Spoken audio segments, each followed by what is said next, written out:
The scripture today comes from the 4th chapter of John's Gospel, a familiar story about the woman at the well. It goes like this. Now, when Jesus learned that the Pharisees had heard Jesus is making and baptizing more disciples than John, although it was not Jesus himself, but the disciples who baptized, he left Judea and started back to Galilee. But he had to go through Samaria. And so he came to a Samaritan city called Sychar, near the plot of ground that Jacob had given to his son Joseph. And Jacob's well was there. And Jesus, tired out by his journey, was sitting by the well. And it was about noon. A Samaritan woman came to draw water, and Jesus said to her, "Give me a drink." His disciples had gone to the city to buy food. And the Samaritan woman said to him, "How is it that you, a Jew, ask of drink from me, a woman of Samaria? Jews do not share things in common with Samaritans." And Jesus answered her, "If you knew the gift of God and who it is that is saying to you, 'Give me a drink,' you would have asked him, and he would have given you living water." And the woman said to him, "Sir, you have no bucket. The well is deep. Where do you get that living water? Are you greater than our ancestor Jacob, who gave us this well and with his sons and flocks drank from it?" And Jesus said to her, "Everyone who drinks of this water will be thirsty again. But those who drink of the water that I will give will never be thirsty. The water that I will give will become in them a spring of water gushing up to eternal life." And the woman said to him, "Sir, give me this water so that I may never be thirsty or have to keep coming here to draw water." And Jesus said to her, "Go, call your husband and come back." And the woman answered him, "I have no husband." And Jesus said to her, "You are right in saying, 'I have no husband.' For in fact, you have had 5 husbands, and the one you have now is not your husband. What you have said is true." And the woman said to him, "Sir, I see that you are a prophet."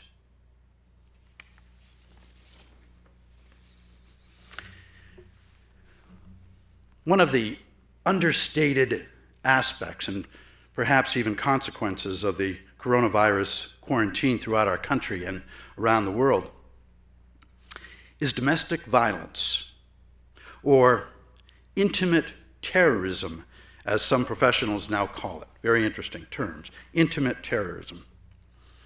And with everyone in non-essential jobs being required to remain at home, plus the combustible stresses related to sudden unemployment and loss of income, the increased potential for violence against women and children has haunted those who are responsible for addressing this public health problem during normal times. And interestingly, the statistics itself, they will not necessarily bear that out. In New York City alone, domestic violence agencies have actually noted the slowdown in phone calls to their hotlines, which isn't necessarily a good thing, citing the likelihood that victims are unable to find space apart from their abusers to reach out for help. A recent New York Times article expressed it this way. So statistics actually suggest domestic violence is down in the city since the shutdown, even as it has risen statewide and around the world.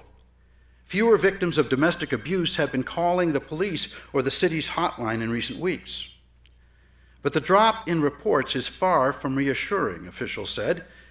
And law enforcement officials and social workers say there are more signs that strife is quietly escalating behind closed doors. Calls to some organizations that provide shelter to battered women, for instance, have increased sharply. "Those stats are very scary," said Melinda Katz, the district attorney in Queens, where domestic violence arrests have fallen nearly 40%. "The problem we think people are having is how to notify us." And the strict measures put in place to curb the spread of the virus in the city also have raised hurdles and increased risks for people seeking help, officials and social workers say. With school and non-essential businesses shut, victims have lost opportunities to find privacy away from their abusers to seek help, such as going to work or walking children to school. End quote. Violence against females has reached a crisis level in many countries in quarantine around the world. A couple of weeks ago, the UN General Secretary urged all governments to put women's safety first during this pandemic. This is a problem everywhere, but traditional cultures tend to see this to a greater degree. A 28 global survey by the Thomson Reuters Foundation found India to be the most dangerous country for women. India, with over 70% of women experiencing some form of sexual violence or abuse, followed by what would one say the usual suspects: Afghanistan, Syria, Somalia, Saudi Arabia, Pakistan, the Democratic Republic of Congo, Yemen, Nigeria, and then rounding out the top 10, the United States, the only Western nation among the top 10. Even worse, the U.S. was tied with Syria for third place in the list of countries where women suffer the highest number of incidents per capita of sexual violence. How does that happen? How does that happen in our so-called Christian country?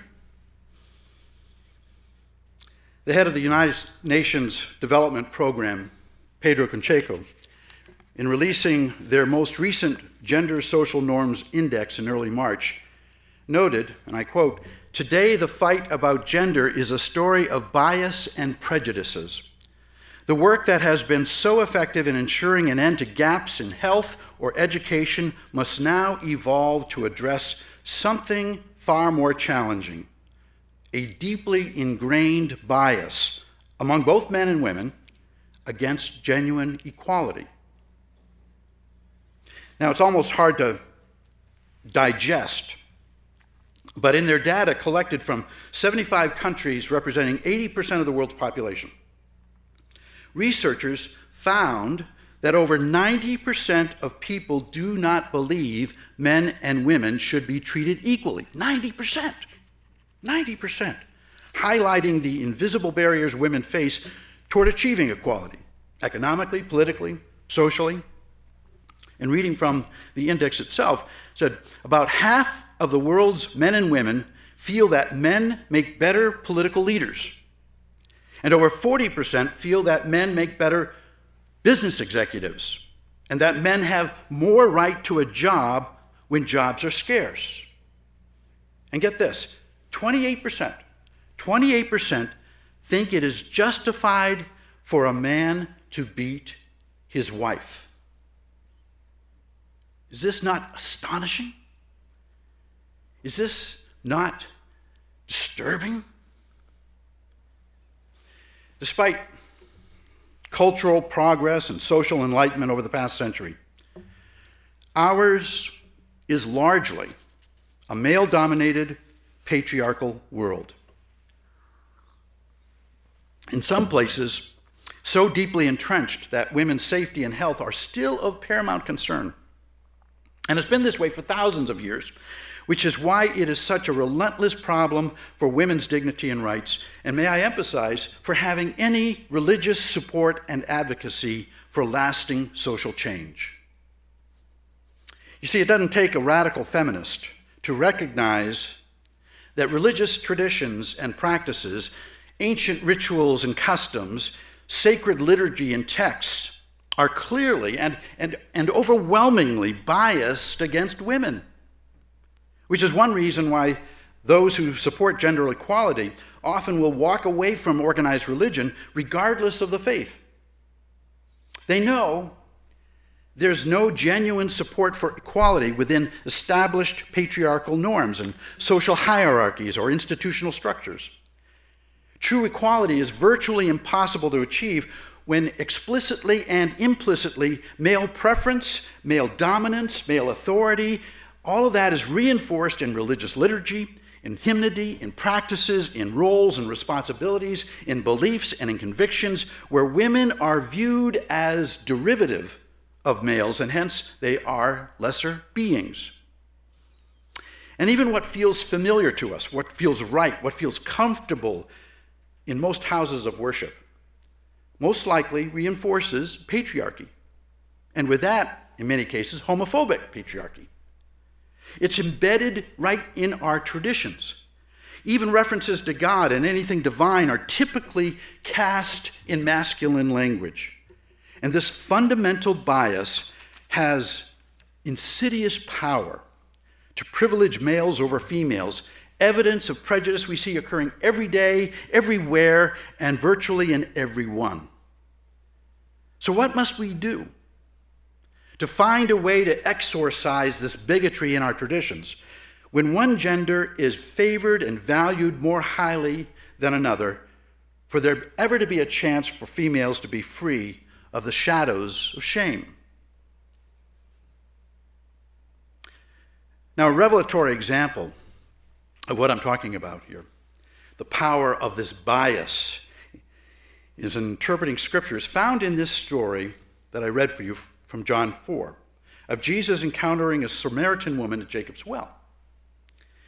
If I were to, let's say, survey opinions from the pew, for example, about this woman, if I were to ask you what this story is all about, likely responses would be negative gender typecasting based on what we've typically heard proclaimed from pulpits. Here, she's a terrible sinner, but it's good that Jesus was there to forgive her many sins. Or she's socially marginalized, coming to the well in the heat of the day to avoid the gossip of other women in the village. Another one, she's scorned, but she probably deserved it for sleeping around, having 5 husbands and who knows how many affairs. Or we'd hear she's a Samaritan, which means she's only half Jewish at best and likely not very pious and probably a little bit pagan. And any of these possibilities serve as what I call the traditional lens through which we interpret this passage. And this is likely how we've heard it explained. Now, there are many layers to this story, but the overriding agreement is this: Jesus somehow must have known of this woman by reputation, since he stated outright that she had had 5 husbands and her current paramour was not even married to her. And this isn't the sort of personal information that one would have revealed in an initial or a superficial conversation. So he must have been clued in by someone who considered that this characterization was important information for Jesus to know. Someone who viewed her life story as quite startling and shameful. Or so it would seem, anyway. Now, no explanation is provided in the text for why there were so many marriages. And tradition has pretty much concluded that the woman was the one at fault for her failed marriages, insinuating, as I said, infidelity, sexual promiscuity, or being an uppity woman, not knowing her rightful place in the home. And this standard interpretation is much like what we find with a later story in John of a woman caught in adultery, chapter 7, who was nearly stoned to death. Clearly, both women are portrayed as if they were in the wrong, worthy of righteous condemnation, cast into the shadows of shame. And the message for the reader then is that Jesus would intervene, that Jesus would save them, forgive them from their terrible moral failings with divine love and grace. But is that really what happened? And should this be our takeaway from these encounters? Blaming what appears to be the victim in both instances is really nothing more than interpretive judgment, perhaps even a patriarchal assumption that is quite likely wrong. The reason for the Samaritan woman's 5 marriages and 6 relationships likely had very little to do with her. In traditional Hebrew culture, men and women, they were far from equal. Men had social status. Women, for the most part, did not. Men had economic power that women, under normal circumstances did not. And if the cause was due to divorce, well, the power to legally divorce, that was solely granted to males. A woman had no right, had no means, had no authority to divorce a man. So if any of those marriages ended in divorce, she was unlikely at fault. It came at the whim of the husband, who only needed 2 male witnesses, by the way, to make it legal. The wife usually had little or no say in the matter or the outcome. Now keep in mind, of course, by custom, and you've heard me say this before, marriage was primarily an economic relationship and partnership between 2 families. If a husband died, the surviving wife very well might be then the responsibility of the husband's family, which could mean that she'd be married off to the next available sibling, especially if she had produced no heirs. And you'll see a situation that Jesus refers to or sort of a test that's given to him in Matthew chapter 22. So in this case, if she had had 5 husbands, it was more likely due to the age or the health or the circumstances of the husbands than her personal character or behavior. They either died or they divorced her. If she wasn't married to her present partner, it could be simply due to economic need. Widows and orphans were the poorest of the poor, so widowed women often would seek out any kind of protective relationship within a household that could provide for them. In other words, if viewed from the vantage point of the woman in question, then her story would look quite differently than it does with Christian tradition's more scandalous and shameful explanation offered, yes, by male interpretation alone. As commentator Gail O'Day remarks, she said, when interpreters speak of the woman as a 5-time loser or a tramp, as has been the case in scholarship about this story, they are reflecting their own prejudices against women, not the views of the text. End quote. And so if anything, this woman represented, maybe even to the extreme, the lack of rights and dignity for women in a patriarchal context. Now besides, if this was an actual situation, what would have raised eyebrows even more, I think, would not have been the women's story at all. Instead, it would have been how Jesus breached the standing patriarchal social order by interacting with her. His overture to her was made by disregarding very strict cultural and social and religious and of course, patriarchal norms and prohibitions. And that's what likely made this moment provocative and transformative and memorable. First, Jesus spoke directly to her. In this ancient culture, an adult male was never to speak to an adult female in public, especially one that was a stranger, let alone even someone who was unrelated, since there was no parity in status or class between male and female. The fact that she was a Samaritan would have provoked an even greater reaction, since Jesus was Jewish, of course, and there was an obvious animus between these communities, and it's even spoken of in the text itself.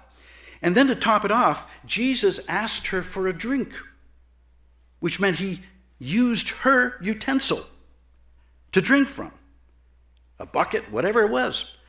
A social entanglement that was absolutely startling, morally frowned upon, viewed reprehensibly by the devout who would have considered it ritually unclean. We might even think it hygienically unclean. And yet by doing so, what happened is that Jesus treated this Samaritan woman as if she were his own kin, from his own family, thus inviting her into a new protective environment and a set of relationships within his beloved community where she wouldn't have to seek protection elsewhere, especially in settings where she had no dignity, where she had no standing and suffered only shame. I think that's what made this rather serendipitous encounter so remarkable. And by revealing the number of relationships that this woman had been through,